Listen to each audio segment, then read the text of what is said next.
اللہ صلی اللہ علیہ وسلم نے فرمایا لو انکم تتوکلون علی اللہ لرزقتم کما ترزق الطیر تغدو خماسا وتروح بطانا. کیا عجیب الفاظ ہیں.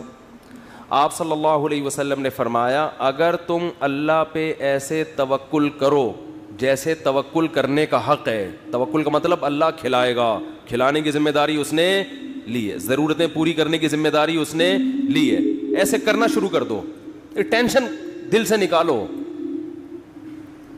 ہر آدمی ٹینشن سے مرا جا رہا ہے نا, پتہ نہیں کیا ہو جائے گا کل, بچوں کی اسکول کی فیسیں بھر سکوں گا نہیں بھر سکوں گا, بیگم کے خرچے پورے کر سکوں گا نہیں کر سکوں گا. چھوڑو بھائی, یہ ٹینشن لینے کی نہیں ہے. آپ کہو کیوں نہیں ہے, گھر جائیں گے ٹینشن تو ملے گی نا وہاں سے. اس کا حل بتاتا ہوں میں ابھی آپ کو, اس کا حل بتاتا ہوں میں, پہلے یہ حدیث مکمل کر لوں. تو آپ صلی اللہ علیہ وسلم نے فرمایا اگر تم اللہ پہ ایسے توکل کرو جیسے توکل کرنے کا حق ہے, لرزقتم, تمہیں ایسے رزق ملے گا جیسے پرندوں کو ملتا ہے. فرمایا تغدو خماسن, جب پرندہ صبح گھر سے نکلتا ہے پیٹ اس کا خالی, اسے نہیں پتا آج میں نے ٹماٹر بیچنے ہیں, آج میں نے رکشہ چلانا ہے, کسی ملٹی نیشنل کمپنی میں نے میرا انٹرویو ہے, کیا کچھ بھی نہیں. صبح اس کو یہ بھی نہیں پتا ہوتا کہ سمت میں جانا ہے میں نے, بس نکلتا ہے اللہ کا نام لے کے. آپ دیکھو یہاں کوے جو ہے نا, کوے, ایک دوست نے ہمیں بتایا کہ صبح سارے کوے یہاں سے سرجانی ٹاؤن کی طرف جا رہے ہوتے ہیں, اور ہم نے دیکھا کووں کے غول, عصر کے بعد مغرب سے پہلے آپ دیکھو گے پورے کوے واپس آ رہے ہوتے ہیں, پتہ نہیں صدر سے, لی مارکیٹ سے, جہاں کے بھی کوے ہیں نا. تو میں نے تو پہلے سمجھا تھا کہ سرجانی ٹاؤن میں کوئی ویکینسی نکلی ہوئی ہے کووں کے لیے, حقیقت ہے سارے یہاں سے ٹریولنگ کر کے جا رہے ہوتے ہیں. وہ ان کو کہیں وہاں شاید زیادہ کوئی مردار وردار پڑے ہوئے ہوتے ہیں, کچھ کچرے مچرا اور یہ سب چیزیں نا, تو کووں کو مخبری ہو گئی, کووں کو مخبری ہو گئی بھائی لی مارکیٹ میں مال ابھی نہیں ختم, شارٹ چل رہا ہے, ابھی کہاں مال ہے. صبح خالی پیٹ جاتے ہیں اور شام کو چھیچڑوں سے پیٹ ان کے بھرے ہوئے ہوتے ہیں. تو رسول اللہ صلی اللہ علیہ وسلم نے فرمایا تغدو خماسا وتروح بطانا, صبح پرندہ نکلتا ہے خالی پیٹ, شام کو آتا ہے پیٹ اس کا بھرا ہوا ہوتا ہے. آپ کہہ سکتے ہیں کہ صرف پیٹ ہی ہماری بنیادی ضرورت, بول لو نا بھائی, نہیں ہے, پیٹ ہی تھوڑی ہے. یہ ایک مثال ہے, پرندے کی ضرورت پیٹ, اور جب پرندے کی شادی کا ٹائم آتا ہے تو اس کی ضرورت گھر بھی ہے یا نہیں؟ کیا خیال ہے بھائی؟ جب پرندوں کی مادہ انڈے بچے دینے, کبوتر کو دیکھ لو نا, یہ تو جوڑے بنا کے رہتے ہیں کبوتر, انڈے بچے کا ٹائم آتا ہے تو کبھی دیکھا کبوتر ٹینشن میں کہ یار بحریہ ٹاؤن تو ہاتھ سے نکل گیا ہے بھائی, بحریہ ٹاؤن کے پلاٹ تو نکل گئے ہاتھ سے, اور سرجانی بھی گیا. ایک صاحب مجھے کہنے لگے, میں 15 سال پہلے کسی اسٹیٹ ایجنٹ نے مجھے کہا تھا کہ 6 پلاٹ سرجانی میں لے کے ڈال دو زندگی بن جائے گی.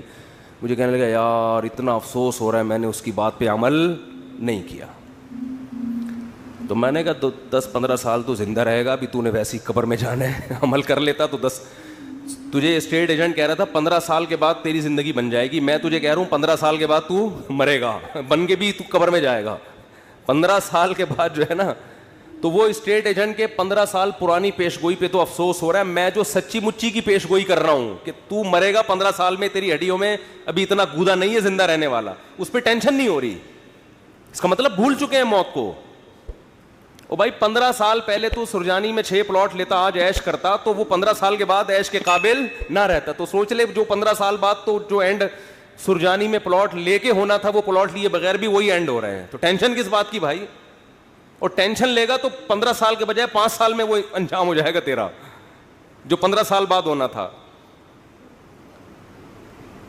تو میں یہ کر رہا تھا کہ پرندے کو جو رزق ملتا ہے صرف پیٹ نہیں بھرتا اس کا. جب پرندے کی شادی کا ٹائم آتا ہے, وہ بالغ ہوتا ہے, تو پیر بنتا ہے کبوتر کبوتری کا, چڑا چڑیے کا بنتا ہے نا جوڑا. نہ اس نے کہیں سے ڈپلوما حاصل کیا گھر بنانے کا ہے بھائی, نہ NID یونیورسٹی میں وہ پڑھا ہے, کوئی انجینئرنگ نہیں, اس کو ہے کوئی انجینئرنگ, بولو بھائی. جس قسم کا گھر اس کو چاہیے فطرت اسے اس طرح کا گھر بنانا سکھا دیتی. کھجور کے درختوں میں سوراخ کر کے رہتے ہیں, اور آپ دیکھو یہ پرندے کیسے, یہ نر مادہ مل کے کیسے تنکے تلاش کر رہے ہوتے ہیں اور کیسے ان کو بہترین انداز سے پرو رہے ہوتے ہیں. ایسے نہیں کہ کوئی بھی کچرا اٹھا کے, ہم جب مرغیوں کے ڈڑبے بناتے ہیں نا تو کچھ بھی اٹھا کے ڈال دو اس کے اندر. پرندہ ایسا نہیں کرتا, بڑی تمیز سے, بڑے خوبصورت انداز سے وہ گھونسلہ بناتا ہے, خوبصورت انداز سے, ایسا کہ وہ سردی گرمی سے بھی محفوظ رہے, دشمنوں کے شر سے بھی محفوظ رہے. بہت خوبصورت انداز سے وہ گھونسلے بناتے ہیں. تو آپ بتاؤ, انسان جو اشرف المخلوقات ہے, جس کے لیے اس کائنات کو بنایا گیا, اللہ اس کی گھر کی ضرورت پوری نہیں کرے گا؟ ہے بھائی. اصل میں آپ نے جس گھر کو ضروری سمجھا ہے وہ اللہ کی نظر میں وہ عیاشی ہے, وہ ضرورت نہیں ہے. وہ آپ کی بہت اوپر کا سوچ رہے ہیں آپ. لوگ کرائے کے گھروں پہ افسوس کرتے ہیں نا, اپنا گھر نہیں بنا سکے. بھائی گھر کی ڈیفینیشن یہ ہے کہ جیسے پرندہ جو گھر بناتے ہیں قیامت تک کے لیے نہیں بناتا, اسے فی الحال اپنی فیملی کو پالنے کے لیے ایک عدد ایسے گھر کی ضرورت ہوتی ہے جہاں بلی سے حفاظت ہو, جہاں سردی اور گرمی سے حفاظت ہو. اللہ کہتے ہیں تیری یہ بنیادی ضرورت ہے, چونکہ تو نسل بڑھا رہا ہے فطرت کی تکمیل کے لیے, تو اس گھر کی ضرورت پوری کرنا یہ کس کے ذمے ہے؟ یہ فطرت کے ذمے, جس کو جو خدا ہے, اصل میں خدا کے ذمے ہے. پرندہ نسل بڑھاتا ہے اس کائنات کی رنگینیوں کو برقرار رکھنے کے لیے, اپنے لیے نہیں. تو اب آپ بتاؤ, جب آپ کی نسل پیدا ہوگی جو مقصود کائنات ہو, تو گھر کی بنیادی ضرورت خدا نے اپنے ذمے لی ہے کہ نہیں لی ہے؟ وہ پرندوں کی ضرورتیں پوری کر رہا ہے اور انسان کو ٹینشن میں ڈال دے. تو یہ آپ کی بنائی ہوئی ٹینشن ہے, یہ خدا کی دی ہوئی ٹینشن نہیں ہے, یہ اللہ کی طرف سے عطا کردہ ٹینشن نہیں ہے. یہ آپ کی ٹینشن ہے جو آپ نے اپنے اوپر مسلط کر لی. پرندہ جو گھر بناتا ہے وہ بھی کرائے کا گھر ہوتا ہے, اس کا ذاتی نہیں. کرائے کا مطلب نکلنا ہے اس نے یہاں سے, ہمیشہ کے لیے تھوڑی ایک ہی جگہ گھونسلہ. پھر جب اس کے انڈوں سے بچے نکلتے ہیں, ایک تو 12 گھنٹے کی ڈیوٹی ہوتی ہے کبوتر اور کبوتری کی. 12 گھنٹے کبوتر, یہ شکر کرو اللہ نے مردوں میں ایسا نظام نہیں رکھا, یہ اللہ کا بڑا فضل ہو گیا. ہمارے یہاں خواتین ہی پالتی ہیں, مرد کا کام ہے شیلٹر دینا, تحفظ دینا, خرچہ اٹھانا. 12 گھنٹے کبوتر بیٹھے گا اور 12 گھنٹے کبوتری. اب کمانے کا ٹائم کم ہو گیا, کیا خیال ہے؟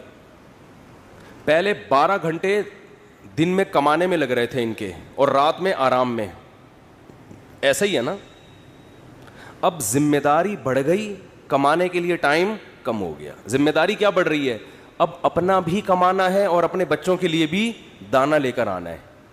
ٹائم کم ہے کمانے کے لیے اور کھانے والے زیادہ. کہ نہ آج تک دیکھا کہ بھوک سے مرے ہوں پرندوں کے بچے؟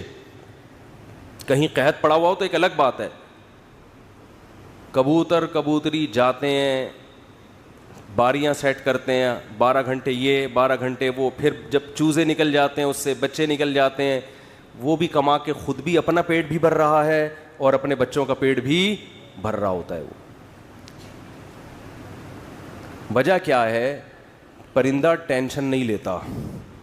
اگر ٹینشن لینا شروع کر دے نا کہ یہاں پلاٹ کیوں نہیں بنا, یہاں گھر کیوں نہیں بنا, تو پرندہ بچے پیدا کرنا ہی چھوڑ دے. جیسے کہ آج گوروں نے چھوڑ دی ہیں, انگریزوں نے چھوڑ دی ہے نا. کتے پال رہے ہیں, وہ کتے کیوں پالتے ہیں؟ وہ بہت سے انگریز ہم لوگوں پر اعتراض کرتے ہیں کہ کتا اتنا وفادار جانور, تم اس سے دل کیوں نہیں بہلاتے؟ ہم کہتے ہیں انسان سے زیادہ وفادار نہیں ہے. کتے وہ پالے جس کے پاس پالنے کے لیے بچے نہ ہوں, انسان نہ ہوں, وہ پالے. اور کتوں سے صرف دل ہی بہلا سکتے ہو. کتا کما کے نہیں دے گا آپ کو, اولاد آپ کو کما کے دے گی. اولاد اپنے اختیار سے محبت کرے گی. کتا جو آپ سے محبت کر رہا ہے اپنے اختیار سے نہیں, قدرت نے, فطرت نے اس میں وفا اور محبت کے سافٹ ویئر انسٹال کیے ہوئے ہیں. وہ اپنی مرضی سے یہ کام نہیں کر رہا, اس لیے آپ کو خوشی بھی نہیں ہوتی. اولاد تو اپنے اختیار سے آپ کی خدمت کرتی ہے.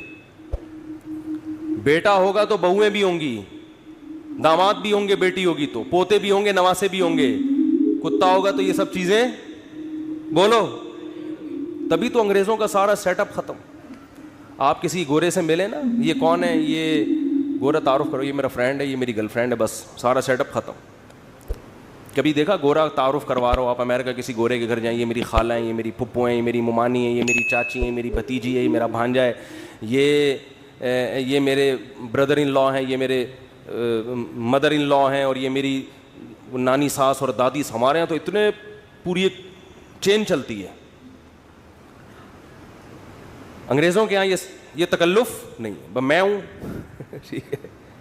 یہ پتہ نہیں کون ہے, اتفاق سے کل اس سے ملاقات ہو گئی تھی, دوستی ہو, اس سے زیادہ رشتے نہیں. ایک عدد اماں ہوتی ہیں, وہ بھی اولڈ ہاؤس میں. وہ بھی کہاں ہیں؟ اولڈ ہاؤس میں. تو وہ کتے اس لیے پالتے ہیں, اس لیے نہیں پالتے کہ وہ کتوں کی وفا سے ان کو بڑا اچھا لگتا ہے, اتنے وفادار ہیں. کتوں سے ہی سبق سیکھ لینا چاہیے انگریزوں کو کہ کتے تمہارے ساتھ وفا کر رہے ہیں, تم اپنے باپ کے ساتھ وفا نہیں کر رہے. سمجھ رہے ہو نا, یہ تمہارے ساتھ وفا کر رہا ہے اور تم اپنے باپ کو اولڈ ہاؤس میں جمع کرا رہے ہو. کتا نہیں جمع کرائے گا بڑھاپے میں تمہیں, وہ کہے گا جیسا بھی ہے برداشت کروں گا.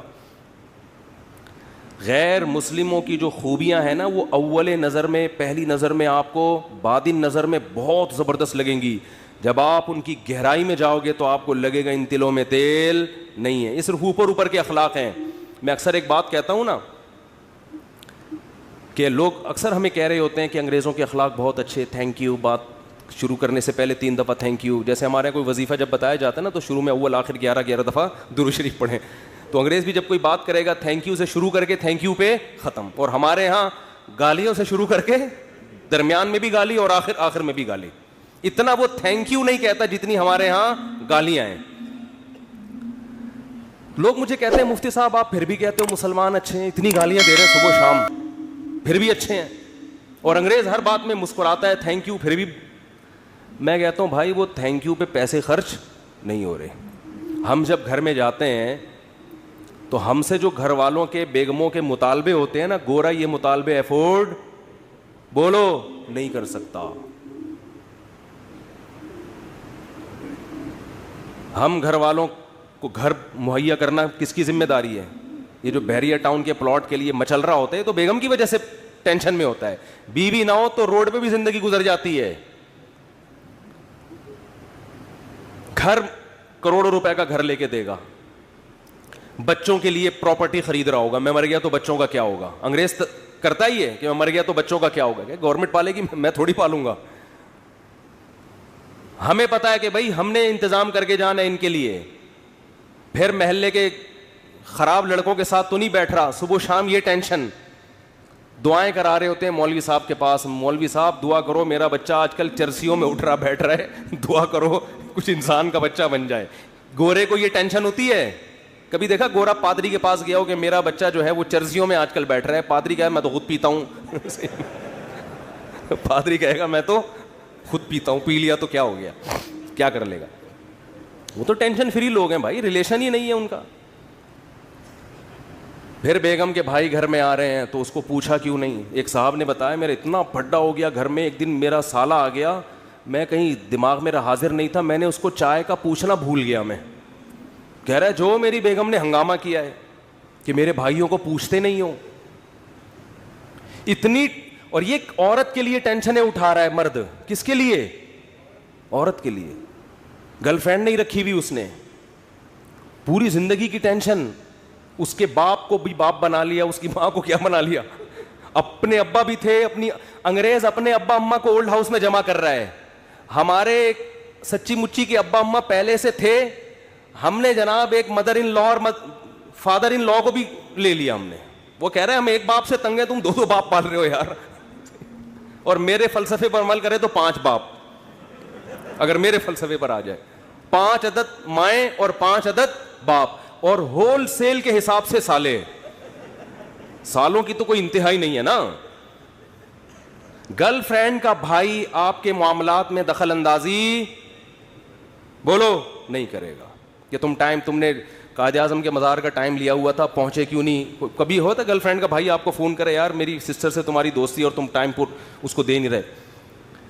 اس لیے گورا گرل فرینڈ رکھتا ہے. مسلمان نکاح کر کے ٹینشن لیتا ہے. جب آپ نے نکاح کر کے کسی عورت کو گھر لے آئے, ٹائم پہ گھر نہیں آ رہے, سالے کا فون آئے. سبھی تو اس کو سالہ کہتے ہیں, کباب میں ہڈی. سالے کا فون آئے گا تو آدمی جل کے کیا کہتا ہے سالے کا فون آ گیا, کہتا ہے نا, تو سالے کا فون آ گیا. میرے سامنے جھگڑے آتے ہیں, لوگ لڑ رہے ہوتے ہیں اپنے بہنوئی سے. ابے تو نے ہم نے تجھے اپنی بہن اس لیے دی تھی کہ تو ٹائم نہ دے, تو سارا دن گٹر کے ڈھکن پہ بیٹھا رہتا ہے باہر, 2 بجے اٹھ کے آتا ہے, اس لیے دی تھی. لوگ کہتے ہیں نا, یہ ٹینشن بھی کون اٹھا رہا ہے؟ مسلمان مرد ہے بھائی. کون اٹھاتا ہے یہ؟ پھر وہ اپنے بوڑھے باپ کو بھی پال رہا ہے, خرچہ کر رہا ہے, بوڑھی ماں کو بھی پال رہا ہے, بیوی کی بھی سن رہا ہے, بچوں کی بھی سن رہا ہے.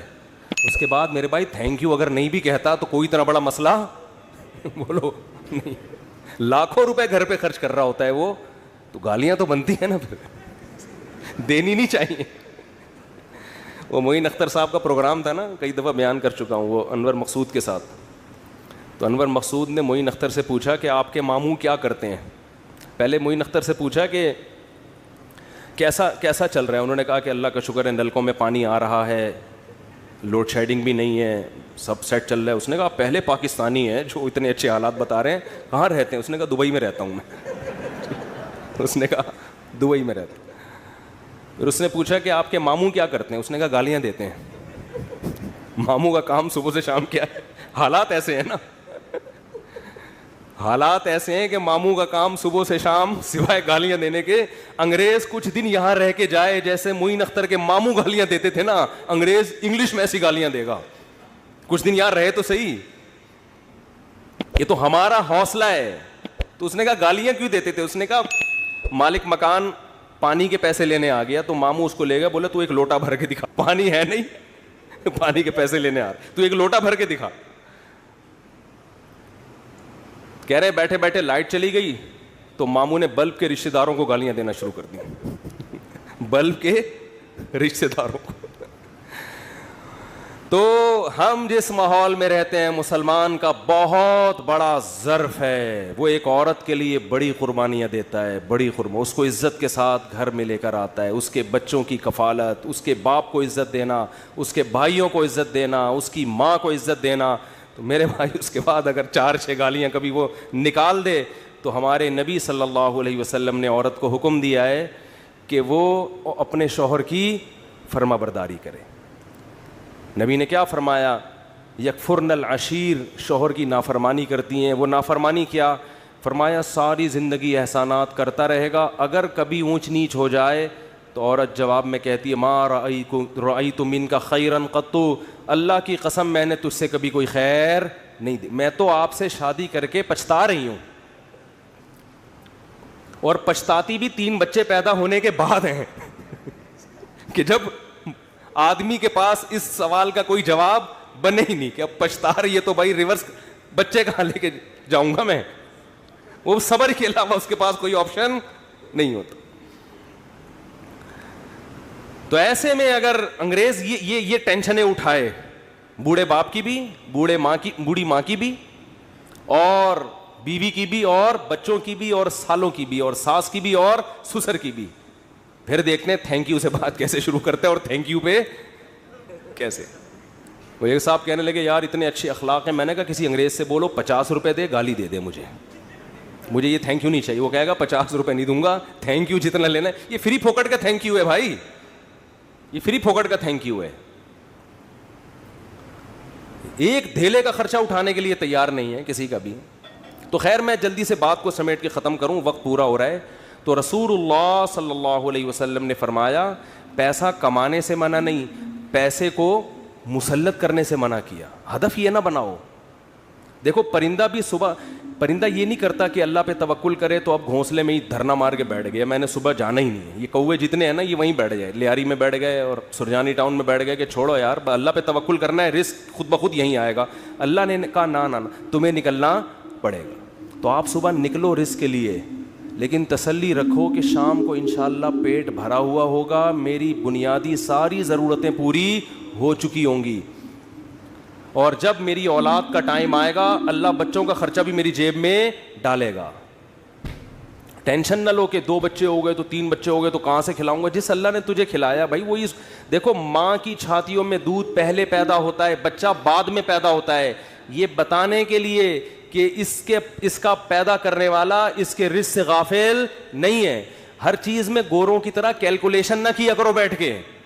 گورے کیا کر رہے ہوتے ہیں, دیکھ رہے ہوتے ہیں میرے پاس ابھی $10,000 ہیں تو ایک بچہ ہو گیا تو اس میں اتنا کیلکولیشن کر کے اتنا بچ رہا ہے, اتنا انویسٹمنٹ کیا, دوسرا ہو گیا تو یہ تو کیلکولیٹر کہہ رہے یہ نہیں ہو سکتا.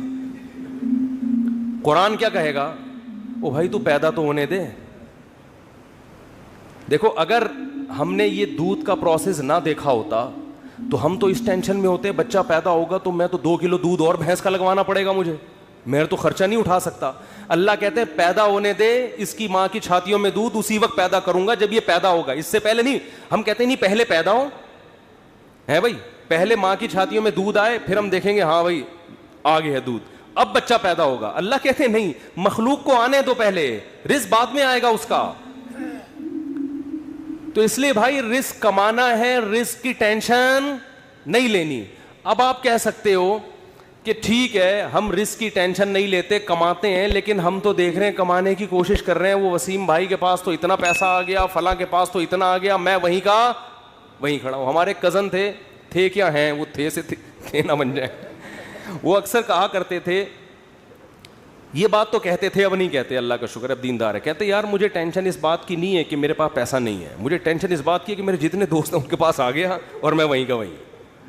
تو یہ ایک مستقل ٹینشن ہے. دیکھو اس کا نبی صلی اللہ علیہ وسلم نے حل کیا بتایا, پرندے کی مثال دی ہے. پرندہ کمپٹیشن میں کبھی بھی نہیں آتا, سمجھ رہے ہیں. پرندہ یہ نہیں کرتا کہ وہ والے چڑیا نے وہاں جگہ اس لوکیشن پہ گھونسلہ بنایا بحریہ ٹاؤن کے قریب اور میں لیاری ندی کے اوپر گھونسلہ, نا نا نا نا نا. پرندہ کہتے ہیں میرے لیے, میرے بچوں کی حفاظت کے لیے مجھے گھونسلہ چاہیے, لوکیشن کو وہ زیادہ اہمیت نہیں دیتا. میں دشمنوں سے میری حفاظت رہے, ٹھیک ہے نا, سردی گرمی سے میری حفاظت رہے. میں نہیں کہہ رہا آپ لیاری ندی کے اوپر گھر بنائیں, وہ تو حفاظت نہیں رہے گی آپ کی, کیونکہ ندی تو ندی ہے نا.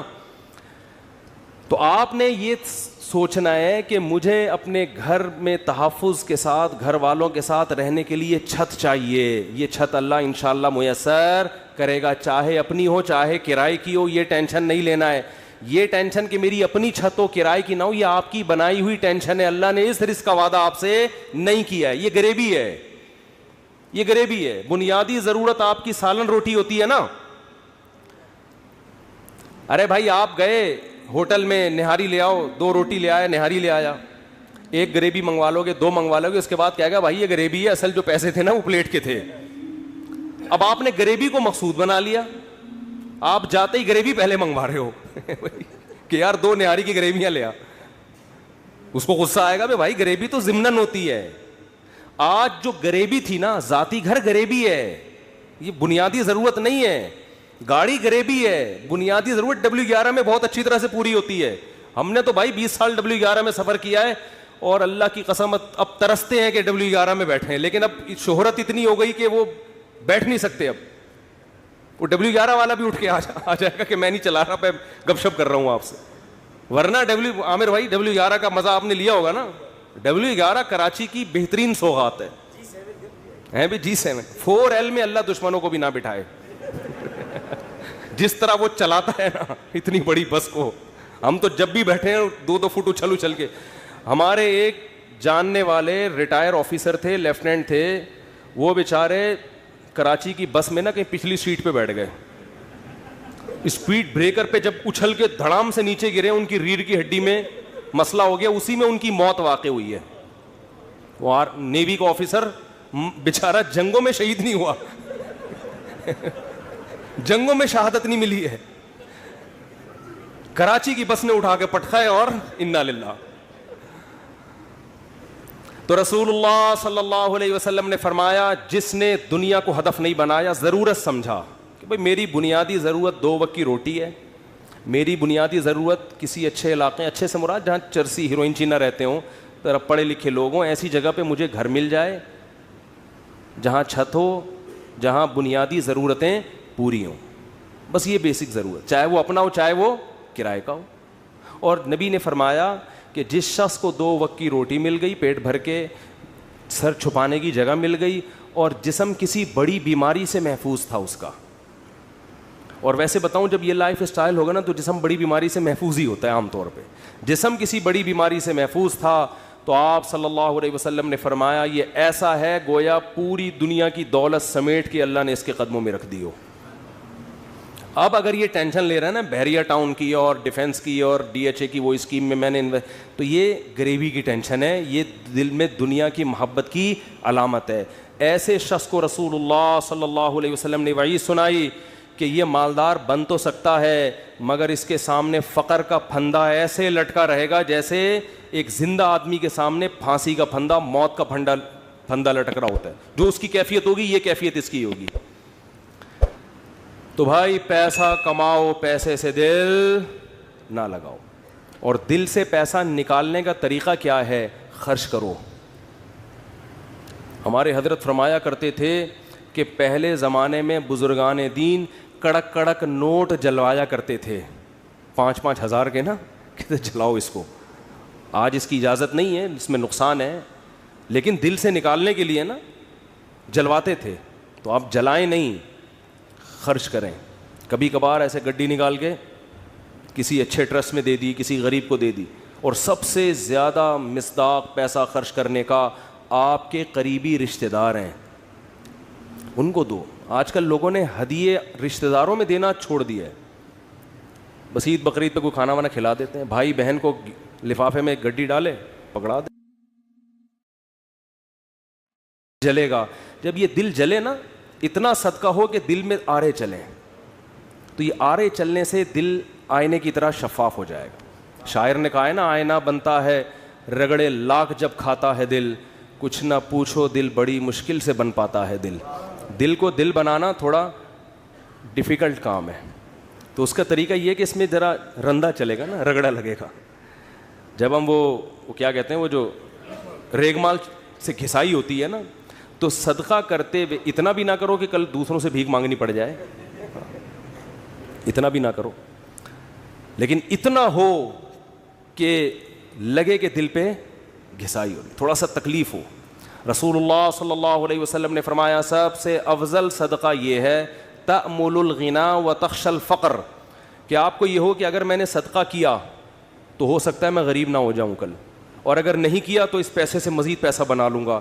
اس کنڈیشن میں جب آپ صدقہ کرو گے تو نبی نے فرمایا یہ صدقہ سب سے افضل ہے. اس میں آپ کا دل بہت جلتا ہے, اور اللہ کا وعدہ ہے کہ جو اللہ کے لیے دیتا ہے وہ غریب تو ہوتا ہی نہیں ہے. صدقے سے کبھی مال, ہم نے کبھی نہیں کسی سخی آدمی کو غریب ہوتے دیکھا. تو اس سے دنیا کی محبت کم ہوگی. حدیث مکمل کر کے بس بیان ختم کرتا ہوں. فرمایا جعل اللہ فقرہ بین عینی وفرق علیہ شملا, جب دولت کو ہدف بنائے گا, مسلط کر لے گا, تو فقر کا پھندا اللہ اس کے سامنے لٹکا دیں گے. ہر وقت ڈر لگا رہے گا یار میں غریب نہ ہو جاؤں. پیسہ ہے, پلاٹ پڑے ہوئے, لیکن ڈر لگا رہے گا یار میں غریب نہ ہو جاؤں. دوسرا فرمایا وفرق علیہ شملا, اس کی فکروں کو اللہ بکھیر دیں گے. اتنی ٹینشن ہے, یہ کام بھی ہو جائے, یہ بھی صحیح ہو جائے, یہ والا بھی ہو جائے, پتہ نہیں سارے کام ٹھیک ہوں گے, ایک اٹکا ہوا ہوگا, اس کی وجہ سے ٹینشن. وہ یہ نہیں دیکھ رہا کہ میرے سارے کام ٹھیک ہو رہے ہیں, چلو ایک نہیں ہوا تو کیا ہے. تو اس کی فکروں کو اللہ بکھیر دیں گے, اسے پتہ نہیں چلے گا میری اصل ٹینشن ہے کیا, مجھے سکون ملے گا کس چیز میں, اتنی فکریں.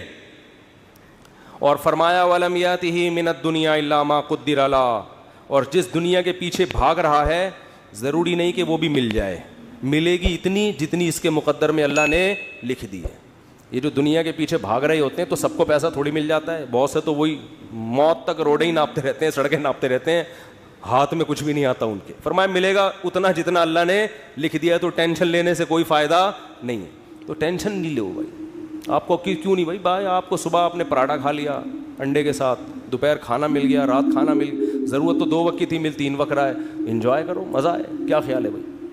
ہاں بیگم ٹینشن دیتی ہے, یہ بڑا مسئلہ ہے نا, شادی شدہ آدمی. تو اس کو بولو بھائی جو نبی صلی اللہ علیہ وسلم کی سنت ہمارے سامنے، آپ صلی اللہ علیہ وسلم کی امہات نے، ہماری امہات نے، آپ کی ازواج نے جب نبی سے یہ فرمایا کہ ہم اس غربت میں گزارا نہیں کر سکتی، تو آپ صلی اللہ علیہ وسلم فرمایا بھائی میں تو اسی طرح مسکین ہوں، تو تعالینا امتعکن و اسرحکن سراحا جمیلا، کہ آؤ میں تمہیں نکاح سے فارغ کر دیتا ہوں، پھر جاؤ جس سے مالدار سے نکاح کر کے رہنے رہو۔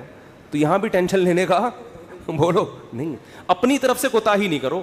یہ نہیں کہ ادھر پیسے لاکر میں چھپا کے رکھے ہوئے ہیں بینکوں میں اور بیگم کو یہ بتا رہے جیسے میرے پاس کھانے کو روٹی نہیں ہے، یہ ناجائز ہے، یہ حرام ہے۔ اگر واقعی قدرت کی طرف سے آپ غریب ہو گئے تو بیگم کو 2 لفظوں میں بتا دیں، بیگم صاحبہ یہی میرے پاس آمدن ہے، اتنی میری تنخواہ ہے، اس میں اتنے ہی انڈے آ سکتے ہیں، اس سے زیادہ میں سٹی اسکول بیکن ہاؤس میں بچوں کو نہیں پڑھا سکتا، رہنے رہو ورنہ پتلی گلی سے نکلو۔ تو ٹینشن تو لینی نہیں ہے نا، خامخواہ کی ٹینشنیں کیوں مسلط کی ہوئی ہیں؟ لوگوں میں بدنام ہو جائیں گے، یہ بھی بڑا ایک مسئلہ ہوتا ہے، لوگ کہیں گے۔ دیکھو لوگوں کو خوش کرنے کے چکر میں رہو گے، یہ کبھی بھی گدھے والا قصہ سنا دوں اگر آپ اجازت سکتے ہیں، ٹائم ہو گیا ان کی وجہ سے، آج تھوڑا سا 5 منٹ۔ وہ ایک آدمی جو تھا، بڑی عمر کا آدمی، اپنے بیٹے کے ساتھ گدھے پہ بیٹھ کے سفر کر رہا ہے، لمبا سفر تھا، باپ گدھے پہ بیٹھ گیا، بچہ آگے آگے۔ تو لوگوں نے کہا دیکھو باپ ہونے کا ناجائز فائدہ اٹھا رہا ہے، خود گدھے پہ بیٹھا ہوا ہے، بچے کو، چھوٹے معصوم بچے کو پیدل کیا ہوا ہے اس نے، بے ادب بنا رہا ہے، اپنی اولاد کو پہ ترس نہیں کھا رہا، معصوم بچہ ہے، بھائی تو باپ ہے، ایجڈ، ٹھیک ہے، تیرا کمزور تو نہیں ہے نا، چھوٹے بچے کو تو نے ایسے معصوم بچے پہ ترس کھانے کے بجائے باپ ہونے کا ناجائز فائدہ۔ جب لوگوں نے تانے دیے، اس نے کہا چلو میں نیچے آ جاتا ہوں، بچے کو اوپر بٹھا دیتا ہوں۔ بچے کو جب اوپر بٹھایا تو لوگوں نے کہا ابھی سے بے ادب بنا رہا ہے بچے کو، تمیز نہیں سکھا رہا، بچے کو باپ بنایا ہوا ہے، خود کیا بنا ہوا ہے، بیٹا بنا ہوا ہے، تو یہ بچہ بڑا ہو کر اس کا گریبان پکڑے گا۔ تو اس نے کیا کیا، اس نے کہا چلو یار دونوں ہی بیٹھ جاتے ہیں، دونوں بیٹھ گئے۔ لوگوں نے کہا گدھا ایک ہے بندے 2 بیٹھے ہوئے ہیں، گدھا ایک ہے بندے 2 بیٹھے ہوئے ہیں، ترس نہیں آ رہا جانور کے، گدھے کے گدھا ہونے کا ناجائز فائدہ اٹھا رہے ہیں، وہ تو گدھا ہے تم تو انسان ہو نا، یہی تانے ہوتے ہیں لوگوں کے۔ اس نے کہا چلو دونوں نیچے اتر جاتے ہیں، اب گدھا خالی ہے، تو لوگوں نے کہا گدھا وہ ہے، حرکتیں ان کی گدھوں جیسی ہیں، بنایا اللہ نے ان کو گدھا، کام ان کے گدھوں جیسے۔ جب تمہارے پاس سواری موجود ہے تو بے وقوفو پیدل کیوں جا رہے ہو؟ گدھا وہ ہے، کام دیکھو ان کے گدھوں جیسے ہیں۔ اس نے آگے اٹھا کے دریا میں گدھے کو پھینکا، بولا ایسے ہی ٹھیک۔ تو بے وقوف تھے، لوگوں کو کہنے دیتے بھائی آپ کو جو سمجھ میں آ رہا ہے آپ اس پر عمل کرو۔ لوگ جب خود کسی گدھے کے ساتھ سفر کریں گے نا، بھگتیں گے، تو خود فیصلہ کریں گے ہم نے کیا کرنا ہے۔ تو اس لیے لوگوں کی ٹینشن مت لیا کرو، یہ اس کا کوئی خدا کی، لوگ برائی پہ خوش ہوتے ہیں، لوگ برے کاموں پہ خوش ہوتے ہیں، اچھے کاموں پہ لوگ خوش نہیں ہوتے۔ آپ نے جو کھوپڑی میں آ رہا ہے وہ کرو، جو چیز آپ کی استطاعت میں نہیں ہے اس پہ ٹینشن کس بات کی لے بھائی آدمی۔ دیکھو جیل میں کوئی قیدی ہو اور رہائی کا انتظام ختم ہو جائے تو ہم کیا کہیں گے اس کے، بھائی تو صبر کر، بس یہی زندگی گزار، ہنسی خوشی اسی میں خوش رہنے کی کوشش۔ ایک صاحب نے مجھے بتایا کہ ان کو 4 مہینے کی جیل ہو گئی، اور وہ جیل بھی غلط کیس میں اندر، باہر نکلے تو بڑے فٹ فاٹ۔ میں نے کہا، میں ان سے ملا تو میں نے کہا جیل میں جا کے تو لوگوں کی حالت ایسی ہوتی ہے، اور غلط کیس، مجرم بھی نہیں تھے۔ کہتے ہیں میں جب جیل میں گیا تو مجھے نہیں پتا تھا کب نکلنا ہے میں نے یہاں سے، تو کہہ رہے میں نے کہا اب اسی کو انجوائے کرو کانفیڈنس دیکھیں، اب کیا کرو جب ایک چیز اپنے اختیار میں ہی نہیں ہے۔ تو کہہ رہے میں وہاں ڈپس لگاتا تھا تاکہ تھکاوٹ ہو اور نیند آئے مجھے، اور اچھا وہ ڈولے شولے بھی نا کافی بن چکے تھے ان کے بڑے۔ میں نے کہا کیا کر رہے؟ کہہ رہے بھائی ہم ڈپس لگاتے تھے، اٹھک بیٹھک 400 بیٹھکیں اوپر نیچے، اور اس طرح میں سارا اور کہہ رہے جن لوگوں نے یہ کام نہیں کیا وہ دیواروں سے سر مار مار کے پاگل ہو گئے وہ۔ تو جو چیز اپنے اختیار میں نہیں ہوتی اس کی انسان ٹینشن نہیں لیتا۔ بھائی اختیار، غربت آپ کمانے کی کوشش کر لی پھر بھی نہیں آ رہے ہیں تو پھر